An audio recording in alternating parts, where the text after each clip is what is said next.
The presenter is Jamaican-born Almina King Raven, who survived the difficulties of living in a small island to emerge with one of the most valuable inventions of the information technology age.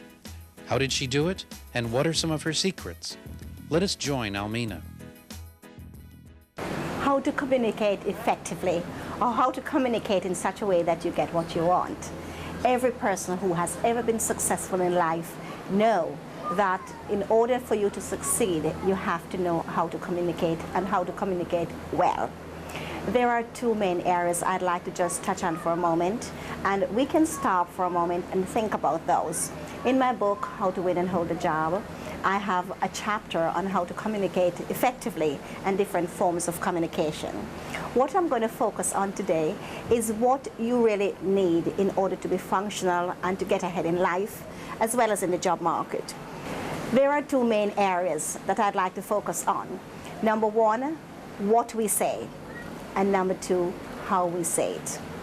Let's talk for a moment on what we say.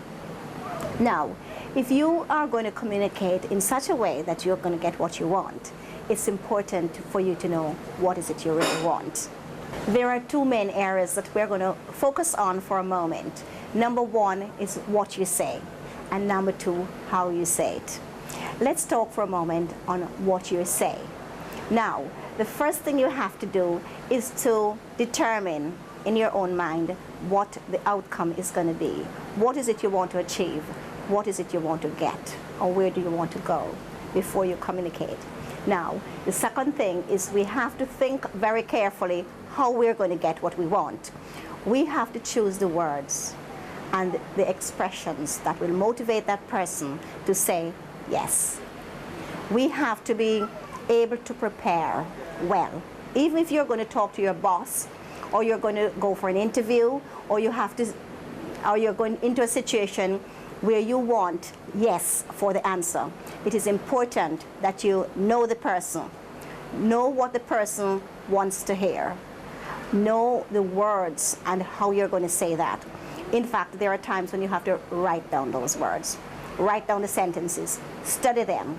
It takes 30 seconds sometimes to get your point across. There's a book written on that, how to get your point across in 30 seconds. And you know, a lot of commercials are written in 30 seconds. So during that time, you should be able to convince the person what you want is what you're going to get. So the words we use, what we say, is very, very important. So from this moment, I'd like you to start thinking what you say before you say them. Words are important.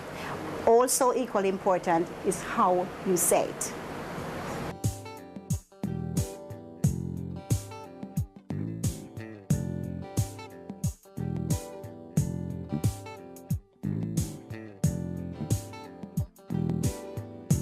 In communicating in a way so that I get what I want, I realize that it is key to speak with simplicity, with clarity, and with brevity. In these days when people are so busy, when they're so easily distracted also, I realize that if I don't get straight to the point with the message I want to convey in a way that is easily understood, then nobody is going to be motivated by what I have to say. I also realize that how I say it is also very, very important. If I say it in a lackluster manner, then again nobody will be stimulated to respond to what I have to say. So I realize I must speak with conviction.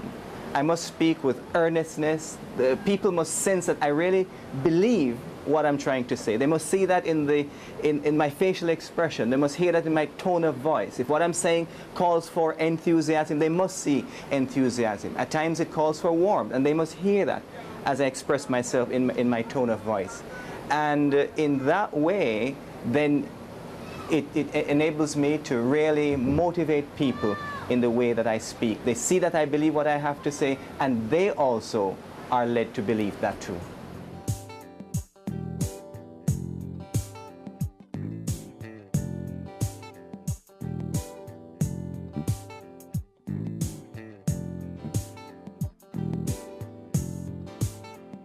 How we say something, the tone of our voice is vitally important.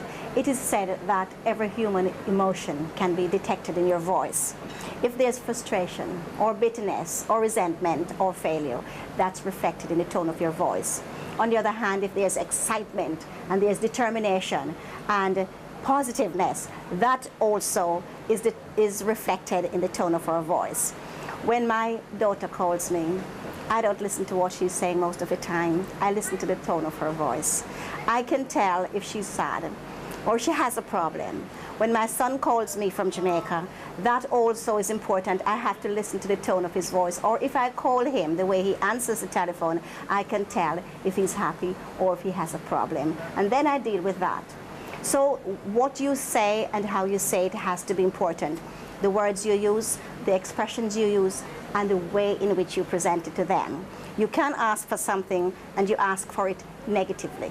You ask for it in such a way that the person will say no. You can ask for something and you can ask for it in such a way that they'll say yes. Sincerity is also another important thing because that's reflected in the tone of your voice. It's one of those intangible qualities that's very hard to pinpoint, but it's important that when a person is sincere, they get the results they want. In fact, in teaching, students know when you're sincere.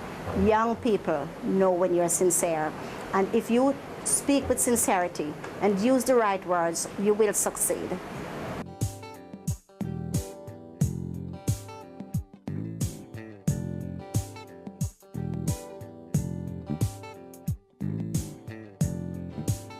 In the corporate world, most employers are looking for students or looking for people or looking for employers who have good communication skills. And in order to develop communication skills and to get what you want, it involves the two areas we just discussed, what you say and how you say it. So whatever you're going to do, whether it's verbal communication or written communication, pay attention to your words. You cannot take back bitter words. You can't take back words that will hurt somebody or result in failure on your part. So before you say anything, think about the words you're going to say. Rehearse it in your mind over and over again. If you have a meeting for the next day, spend time preparing it, even if it's for 30 seconds, so that you make an impact. Equally important, how you communicate. If you are going to ask for something and you're on a professional level, dress professionally. Conduct yourself in a professional way because all of that is a part of communication skills. And then ask for what you want in a very positive way, a very determined way, because if you want the outcome to be yes, you will get it. You will get it. And I wish you all the best.